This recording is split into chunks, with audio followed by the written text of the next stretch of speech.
For Californians, keeping the lights on means paying some of the highest rates in the country. When do the customers ever get a break? Increases this year shocked some Pacific Gas and Electric customers, Their bills keep going up. sparking Loretta Lynch, the former president of the Public Utilities Commission, to call out current commissioners. The PUC is there to protect consumers and to make sure the lights stay on. So bottom line, you don't feel like the Public Utilities Commission is doing their job? Absolutely not. Let's look at it strictly by the numbers. In the first quarter of this year, PG&E earnings rose to $732 million, a jump of more than $160 million from last year.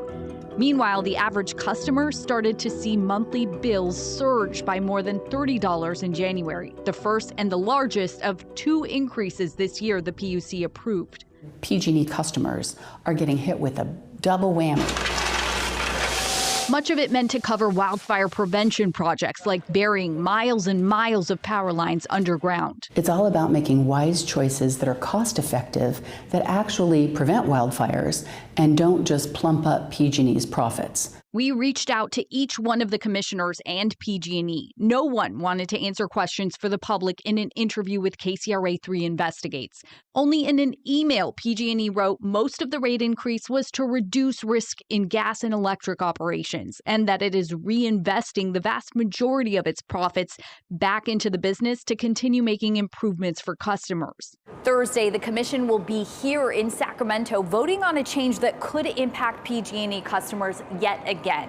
This time, it's not at the request of the utility, though. It's actually required by a new state law. Our electricity is way out of whack on its price. The proposal cuts how much people pay per kilowatt hour by 5 to 7 cents, aiming to make it more affordable to electrify homes and cars. It would also shift other costs customers are already paying for now in their usage rate into a flat rate of $24.15 a month instead, going toward things like infrastructure costs.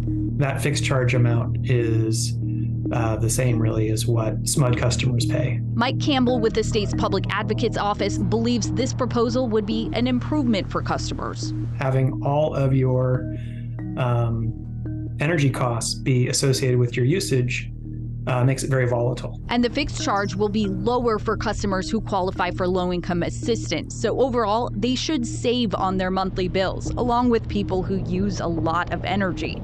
But the proposal is supposed to be revenue neutral for the utility. So if some customers save, others will pay more. And who does that hurt? That hurts people who live in apartments, who have small houses, who don't use air conditioning and have a pool. It may mean a bigger bill for those who just miss qualifying for a low-income discount and already keep their power usage to a minimum. If the PUC approves it, PG&E is slated to make the switch starting in 2026. Liz Amitri, KCRA3 Investigates.